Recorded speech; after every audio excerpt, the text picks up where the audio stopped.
April, 2009, London. It was desperate. Dinah knew it. Breaking the law to get Dick's attention. Have you got the case files for the Jenkins case? Frederick Algernon, the senior partner. Henry Hawley had explained to his staff that he was retiring and Holly, Lane and Cherry was to be bought out by Cunningham and Barnard. No more using her forensics skills, as Roberta Weymouth was the head of forensics at C&B. A takeover. Not that it would matter too much to Dinah. Those in administration roles would likely be safe, she had overheard Anne Fredericks say, as she was in the ladies' toilets one morning.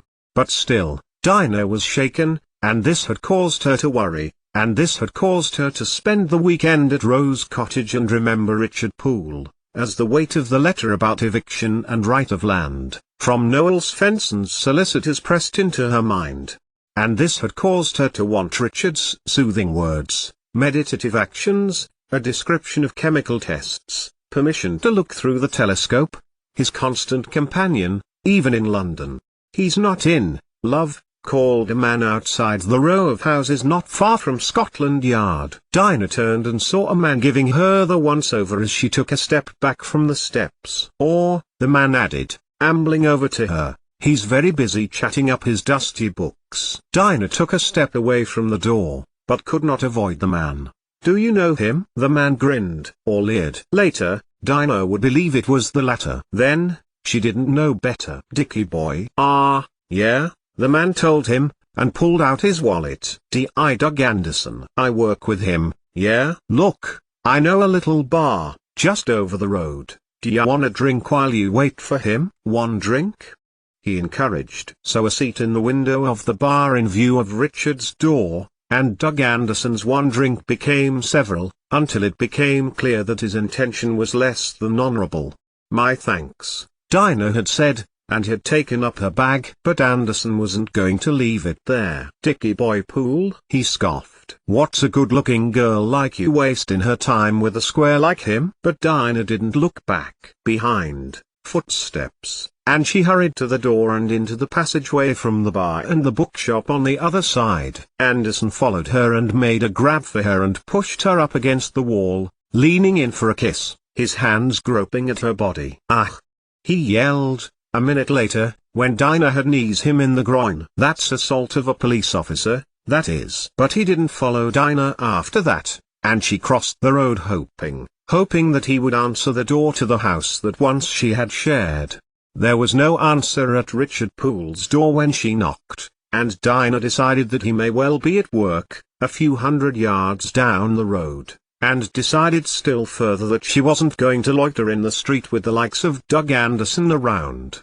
"I am sorry, D.I. Poole cannot be disturbed, he has asked me to tell you," the desk sergeant told her. "Is there anything I can help you with?" "No," Dinah replied. "I can wait." "Would you give him this?" The desk sergeant looked down and picked up the object. "Yes, wait over there," the sergeant added, putting the thing on the other side of the desk. And Dinah did, wondering vaguely if this Doug Anderson would come by and harass her. But he was the least of Dinah's concern, seeing as she was in the headquarters of the Metropolitan Police. But minutes turned into hours and Dinah was still waiting. And wait she would, for, if he was working, he would have to finish his shift sooner or later. "Report him," Richard Poole told Dinah 7, as he took her through to his office and asked what was going on. Knowing Dinah, he was prepared for the long version. And the long version was what she gave him. "And no more planks of wood in Piccadilly or shaking a rug in Kensington,"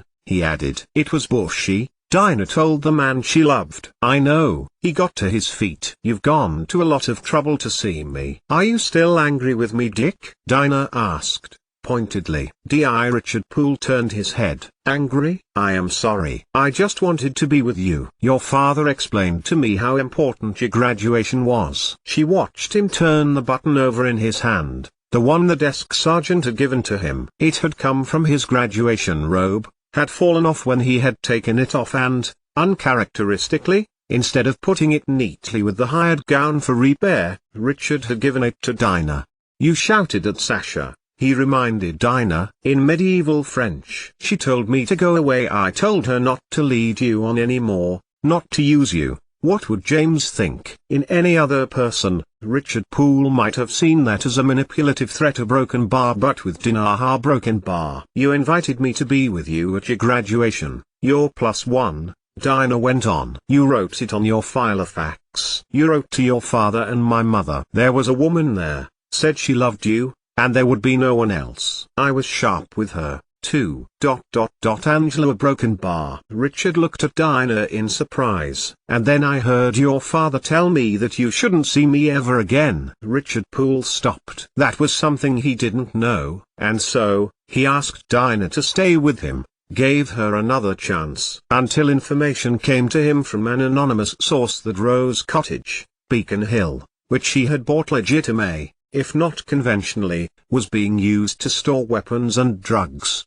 Give me the details, go back up your life, Thomas Lewis told her, when Doug Anderson arrested her for littering one morning, a year later, after Richard Poole had cut off all ties with Dinah 7.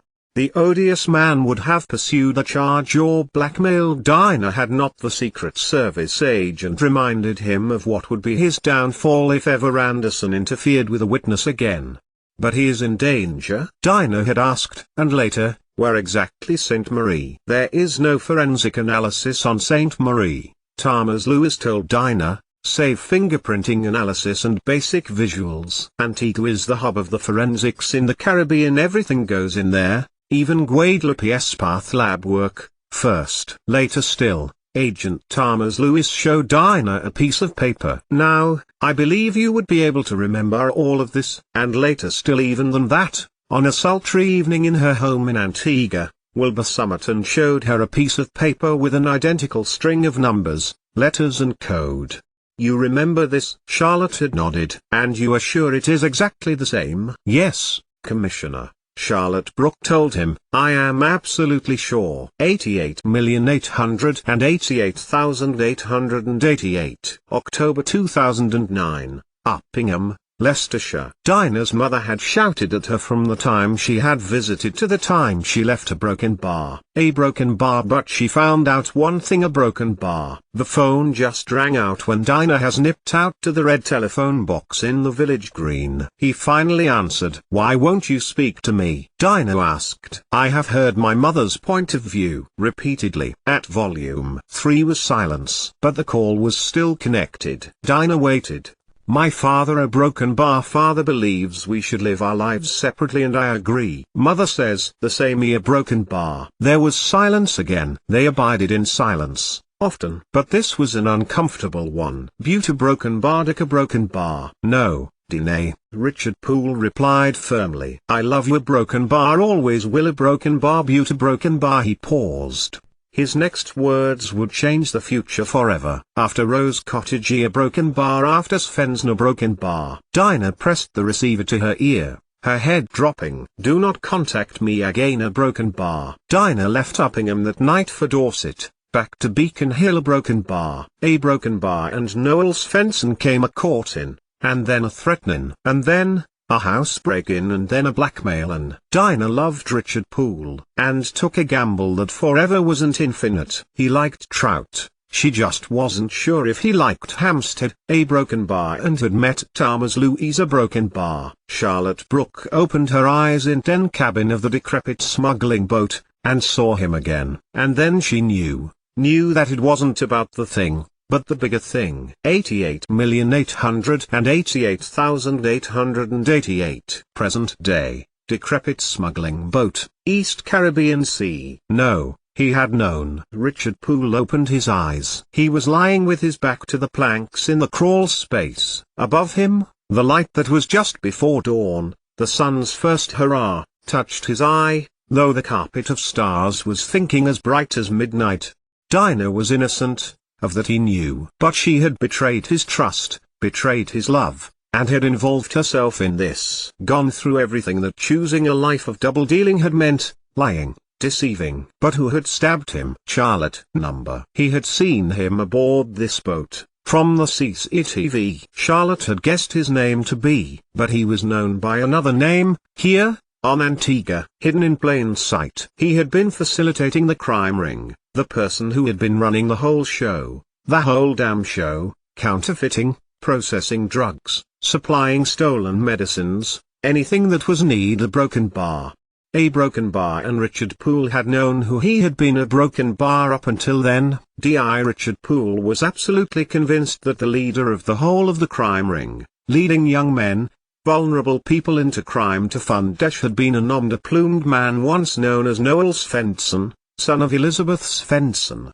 Noel Svensson, who had romanced Charlotte Brooke, owner of Rose Cottage, acquired by unconventional means, who had filled it with comforting things from her childhood, adventure books, souvenirs that reminded her of her family, with a memory that allowed her to count cards at casinos and supplement her position and salary in a law company that gave her access to what she needed, a broken bar.